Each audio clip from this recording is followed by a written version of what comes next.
কি বিচার হওয়া উচিত? আপনি কি দোষ স্বীকার করেন আপনার ভুল হয়েছে? 100বার আমার মৃত্যুদণ্ড হওয়া উচিত। হুজুরের কথাটি শোনার পর আপনার মনে হচ্ছে যে হুজুরটি এই কথাটি কিভাবে বলতে পারে, তাই না? সে দোষ করার পর কিভাবে এই কথাটি বলছে যে আমার দোষ হয়ে গেছে। একটা ছোট্ট মেয়েকে ধর্ষণ করে তার ওই লজ্জাস্থানের ওখানে রড ভরে দিয়ে তার লাশকে মসজিদের উপরে রেখে দেওয়া কত বড় একটি অন্যায় কাজ, তাই না? তাই এদের কি শাস্তি হওয়া দরকার এটা আপনারা জানতেই পাচ্ছেন। কিন্তু এই হুজুরটি কিভাবে চাপে পড়ে এই কথাটি বলছে সেটি জানার পর আপনি অবাক হয়ে যাবেন। আপনারা এখানে যে হুজুরটিকে দেখতে পাচ্ছেন এই হুজুরটিকে চাপে ফেলা হয়েছিল নেতাদের মাধ্যমে, যে বলা হয়েছিল তুমি বলবে যে তুমি এই দোষটি করেছো আর মুয়াজ্জিনের ঘাড়েও তুমি দোষটি চাপিয়ে দেবে। এটির পর থেকে হুজুরকে এবং মুয়াজ্জিনকে দুজনকে ধরে নিয়ে চলে যায় পুলিশেরা। যখন তার উপর রিমান্ড করে এবং তাদেরকে বলে যে তোমরা এই কাজটি কখন করেছিলে, তখন তারা কোনো কথাই বলতে পারছিল না।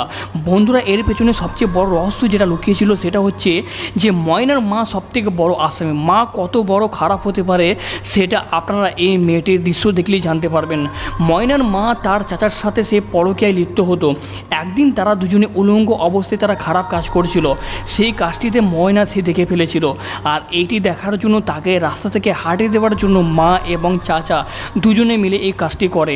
যখন তার বাবা এই কথাটি শুনতে পায় তখন তিনি কান্নায় ভেঙে পড়ে যে তার ছোট বাচ্চাকে, ফুলের মতো বাচ্চাকে এই দুনিয়া থেকে সরিয়ে দেয়। শুধু সরিয়ে দেয় না, যদি তাকে শুধু মেরে দিত তাহলে কোনো অসুবিধা হতো না। তার নিজের চাচা তাকে ধর্ষণ করে এমনকি তার লজ্জাস্থানে ওখানে লট ভরে দিয়েছে। বন্ধুরা, বাংলাদেশ দিনকে দিন কত খারাপ হয়ে যাচ্ছে আপনারা দেখতেই পাচ্ছেন যে মানুষ কতই না শয়তান হয়ে যাচ্ছে, তাই না? যেই দেশে মুসলিমদের সংখ্যা একেবারে 90%, সেই দেশে একেবারে নরপিশাচদের সংখ্যা একেবারেই বেড়ে যাচ্ছে।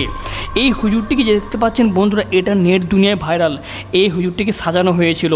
আর ময়নাকে যে ধর্ষণ করেছে তাদেরকে খুব তাড়াতাড়ি সরকার ধরার জন্য চেষ্টা করছে। এমনকি 4টি নতুন নতুন গ্রুপ তৈরি করে দেওয়া হয়েছে, সেই গ্রুপদের মাধ্যমে সে আসামিদেরকে ধরা হবে।